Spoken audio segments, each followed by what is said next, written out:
I'm a 35-year-old office worker, married to Kevin, who's 6 years my senior. Our marriage spans 9 years, but currently, I find myself residing with my mom due to certain circumstances. Let me unravel the events leading to this arrangement. 4 years ago, Kevin and I embarked on building our dream home. However, financial constraints loomed large as Kevin had recently transitioned jobs, leaving us with scant savings and a modest income. His previous workplace subjected him to incessant workplace toxicity, triggering sleep disturbances and rendering him unable to continue working. Seeking solace, he sought psychiatric help and took a hiatus of 3 months, yet his recovery proved elusive. Eventually, he made the difficult decision to resign. During this period, I became the sole breadwinner. With time, Kevin's condition improved. He regained his appetite, normalized his sleep patterns, and earned the approval of his psychiatrist for his remarkable progress. The vibrant, affectionate Kevin I knew returned. Eager to re-enter the workforce, he'd embarked on a job hunt. Despite encountering hurdles due to his past mental health struggles, his tenure at the large corporation proved advantageous in securing a position at a smaller firm. Though the paycheck paled in comparison to his previous earnings, the opportunity to work in his desired field brought him joy. Witnessing his renewed sense of purpose filled me with happiness, knowing that he found fulfillment in his professional endeavors once again. We harbored hopes of starting a family, but the practicalities of life loomed large. Knowing that our financial stability relied on my continued employment, I pressed on with my career. Besides, I found immense fulfillment in my work, and Kevin and I mutually agreed to postpone parenthood. With just the two of us, life unfolded peacefully until tragedy struck. My mother, Sarah, was involved in a car accident that left her paralyzed, reliant on a wheelchair for mobility. Having lost my father during my middle school years, Sarah had been living independently ever since. However, our family home, aged and laden with stairs, proved unsuitable for her new circumstances. It was then that Kevin proposed a solution. Let's live together. Sarah and I were taken aback by his unexpected generosity, yet deeply touched by his compassion. Given Kevin's recent job transition, uncertainties clouded our future, but we resolved to explore our options. Despite facing hurdles due to Kevin's short tenure at his current job, we remained steadfast in our pursuit. After navigating through numerous rejections, we finally secured a mortgage approval from a sympathetic lender. With unwavering determination, we purchased our envisioned haven, a home adorned with the fragrance of wood, boasting sturdy beams, custom storage solutions, a kitchen tailored to my needs, and spacious cypress flooring.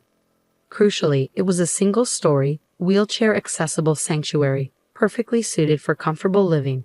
The anticipation of our new home being constructed filled us with excitement, prompting us to visit the construction site daily. Upon its completion, our meticulously planned abode boasted a spacious yard, offering my mother, who now rarely ventured outdoors, a sunny spot for relaxation. However, there was a twist concerning the land it sat upon. Endowed to us by Kevin's revered grandfather, who held Kevin in high esteem, it held sentimental value beyond measure. Though Kevin's family wasn't affluent, his grandfather, upon learning of his cancer diagnosis, began dispersing his assets, bequeathing us the largest parcel of land. Receiving such a gift felt akin to winning the lottery, yet the plot's proximity to Kevin's family home, merely a 10-minute stroll away, raised eyebrows. When we disclosed our plan for my mother to move in with us, Kevin's sister's reaction was one of derision. Her incredulous query, "Why is your mother moving in too? How shameless is your family?" stung deeply. Kevin's mother's disapproving remarks about my background and the burden she perceived my mother to be echoed this sentiment, branding me as a source of misfortune. Despite the hurtful remarks, Kevin staunchly defended us, asserting that the land was a gift from his grandfather, not subject to scrutiny or reproach. Kevin's family's demeanor, marked by cruelty and disdain, starkly contrasted his innate kindness. He often likened himself to a beautiful flower emerging from murky waters, learning from their negativity how not to be. Kevin believed his grandfather bestowed the land upon us with the expectation that we care for his mother in her twilight years, a duty he embraced wholeheartedly. Other beneficiaries received smaller parcels, such as Kevin's sister, who inherited a lucrative parking lot nearby. Though the prospect of a steady income was enticing, We remained grateful for the gift bestowed upon us, utilizing it to offset construction costs and facilitate our loan acquisition. When our home was finally completed, we extended an invitation to Kevin's mother and sister's family for a visit. However, our excitement soon turned sour as their behavior left much to be desired. The builders informed us that they had made several unannounced visits to the house, arriving late without so much as an apology. Asserting a sense of entitlement, they proclaimed, "This is kind of like Grandpa's house, so it's like our house too." Kevin's sister's arrival, accompanied by muddy shoes, further soured the atmosphere. Disregarding our offered slippers, she cavalierly traipsed through the house, declaring it smelled nice and dismissing the need for air fresheners. When I gently suggested using slippers to preserve the cleanliness of the floors, her response was dismissive, scoffing at the notion as too much trouble. The discomfort only escalated when they expressed an interest in my mother's spacious and sunny room, with Kevin's mother audaciously declaring her desire to claim it as her own. In a shocking display of insensitivity, she remarked to my mother, "You were lucky to have that accident, weren't you? Thanks to being paralyzed, you moved from that old shack to this nice house. Isn't that a lucky turn of events?" Kevin, unable to tolerate their callous remarks, intervened with a stern demand for an apology. Despite their attempts to deflect and justify their behavior, Kevin remained steadfast, refusing to excuse their lack of decency. Witnessing the confrontation unfold, my mother expressed her gratitude for Kevin's kindness, diffusing the tension with her humility. As Kevin's mother and sister-in-law departed, leaving behind a lingering sense of resentment, my mother offered her apologies for any disruption caused. In a display of unwavering support, Kevin shouldered the blame, expressing his embarrassment over their behavior and reaffirming his gratitude for our shared living arrangement. Moved by Kevin's kindness, my mother was overcome with emotion, highlighting the strength of our bond amidst the trials posed by his family's demeanor. Living in close proximity to Kevin's parents meant that our neighbors had known us for years, their kindness a familiar comfort in our lives. As we settled into our new home over the course of 4 months, I noticed a glimmer of joy returning to my mother's eyes. However, the tranquility was shattered by an unexpected phone call I received at work one day. The news that my mother delivered left me reeling with disbelief. Kevin had collapsed at his workplace, sending shockwaves of fear coursing through me. Hastening to the hospital, I clung to the hope that it was merely a scare, reassuring myself with visions of Kevin's usual jovial self. Arriving at the hospital, my heart sank at the sight of Kevin tethered to a web of tubes, his usual playful banter silenced by the gravity of his condition. The doctor's grim prognosis shattered my fragile optimism, plunging me into a surreal nightmare. The weekend plans we had eagerly anticipated now felt like distant memories as the harsh reality of Kevin's critical state unfolded. Devastation struck with unimaginable force when Kevin passed away, leaving me numb with grief. Amidst my anguish, the arrival of Kevin's family only added to the turmoil. Their accusatory words pierced through my sorrow, casting blame upon me for his untimely demise. Bereft of the strength to defend myself, I crumbled under the weight of their accusations. It was my own mother's arrival, consumed by grief, that finally unleashed the floodgates of my tears. Together we mourned the loss of Kevin, our shared sorrow a poignant reminder of the love we had lost. Yet, even in our darkest hour, Kevin's mother's callous remarks echoed with cruelty, severing whatever remnants of familial ties remained. With a final, disdainful parting, she left us to grapple with our grief alone. The somber task of arranging Kevin's funeral fell upon us, and we found ourselves at the funeral home alongside a funeral director. The news of Kevin's passing from a brain hemorrhage felt surreal, especially considering he had been his usual self just that morning. Informing my mother-in-law of the funeral arrangements yielded little response. She tersely conveyed her intention not to attend, citing Kevin's perceived allegiance to my mother and me. Her daughter, my sister-in-law, echoed this sentiment, declining to participate as well. Despite their absence, the viewing drew a crowd comprising many of Kevin's co-workers and friends. Their presence was a testament to the profound impact Kevin had on those around him. Tears flowed freely as mourners bid farewell to a cherished friend. The funeral itself was a poignant affair, underscoring the depth of love and affection that surrounded Kevin. Amidst the grief, I found solace in the company of those who shared in my sorrow, grateful for the opportunity to spend the day honoring the memory of my beloved husband. As difficult as it was to reconcile with the absence of his family, I couldn't help but reflect on the inherent differences in our ways of grieving. I received an email from my mother-in-law, but its contents were inappropriate, leaving me hesitant to respond. Her persistent inquiries regarding the life insurance money only intensified, flooding my inbox with further demands. Feeling overwhelmed, I opted to ignore her messages, unwilling to engage with the topic at that moment. Upon returning home, a peculiar sight greeted us. A light illuminated from within, contrary to our usual practice of switching off all lights before leaving. My mother, Sarah, expressed confusion, assuming we had overlooked this detail in our haste. As I unlocked the door, the sound of the TV emanated from within, adding to our bewilderment. Entering cautiously, we were met with the unexpected sight of my sister-in-law and her husband seated in the living room amidst unfamiliar furnishings and boxes. Struck speechless by the intrusion, I struggled to comprehend the situation unfolding before us. My sister-in-law's flippant remark about our sudden arrival only compounded the confusion, leaving us grasping for answers amidst the surreal scene. "We're taking over this house. Pack your things and leave," declared my sister-in-law, her words landing like a blow to our senses. My mother and I stood frozen in disbelief, struggling to comprehend the audacity of her command. Demanding an explanation for the sudden disappearance of our furniture and belongings, she brushed off our concerns with callous indifference. According to her, a resale company had swooped in, deeming our possessions worthy of resale. Nonchalantly, she revealed that they had profited from our loss, using the proceeds to furnish the house anew. Dismissing our attachment to our belongings as trivial, she mocked our dismay, insinuating that our modest possessions reflected either a minimalist lifestyle or financial hardship. The furniture, meticulously chosen by my husband and me, held sentimental value beyond measure, making their callous disregard all the more unbearable. Fury ignited within me, mirrored by my mother's flushed complexion, though shock rendered her speechless. Refusing to succumb to their audacious act, I swiftly reached out to the resale company, determined to reclaim what was rightfully ours. After outlining the situation, the resale company agreed to categorize our missing items as stolen and facilitate their return. Dealing with such turmoil in the wake of my husband's passing felt like an unbearable burden.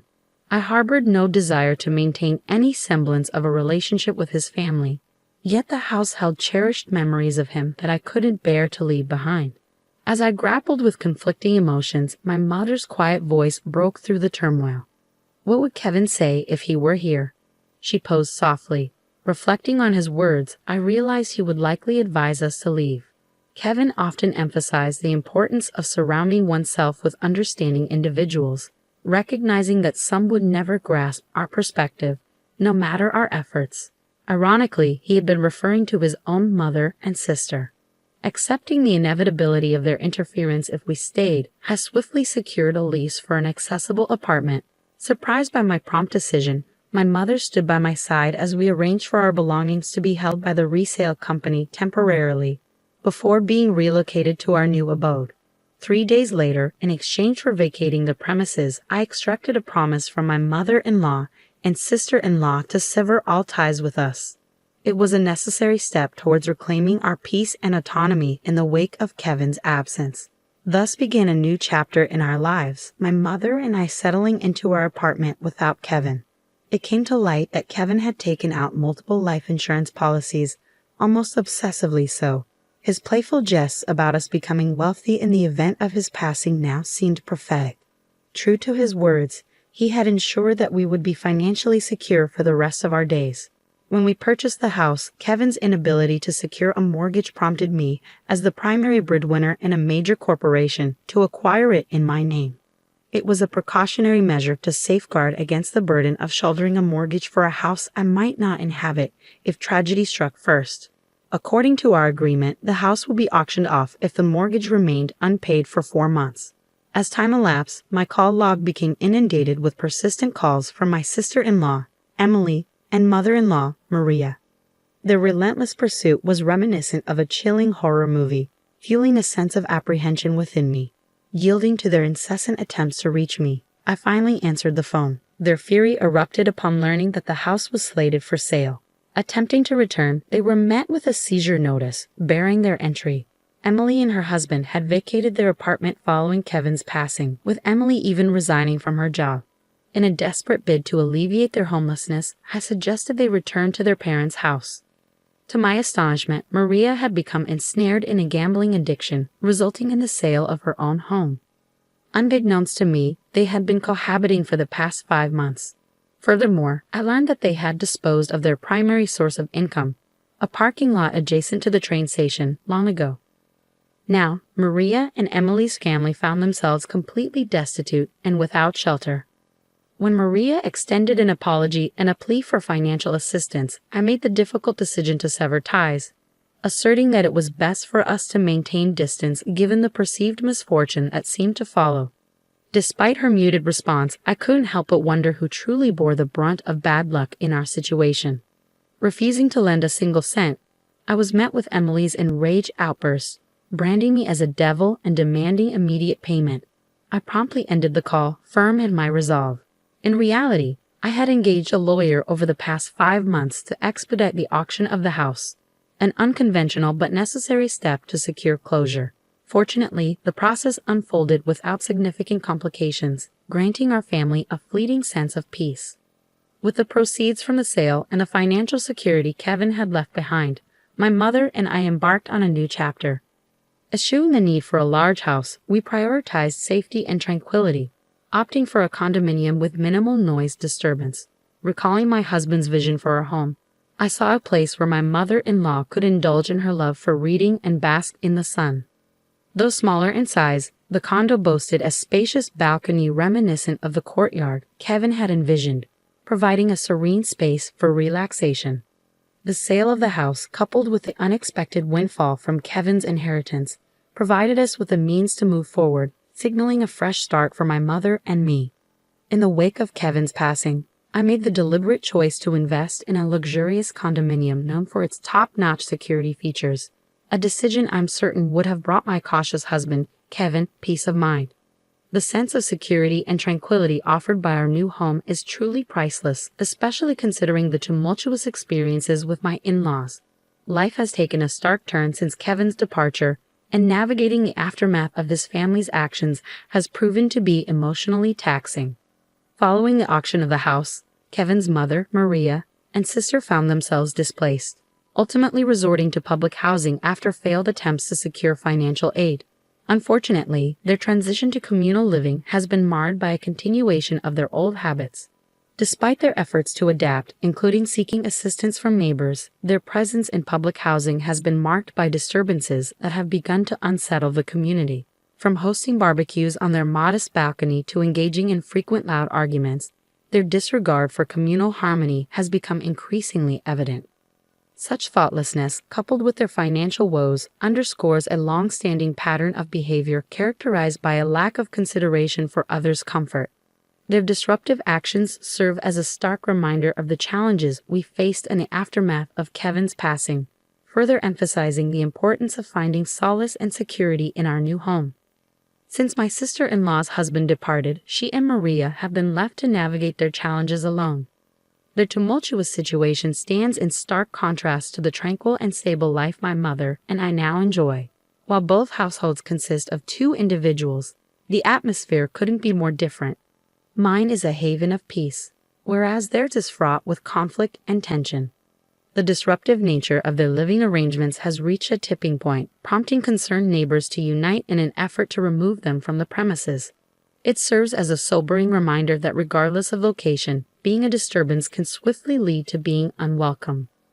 Contemplating these unfolding events, I find resonance in the adage, "What goes around comes around."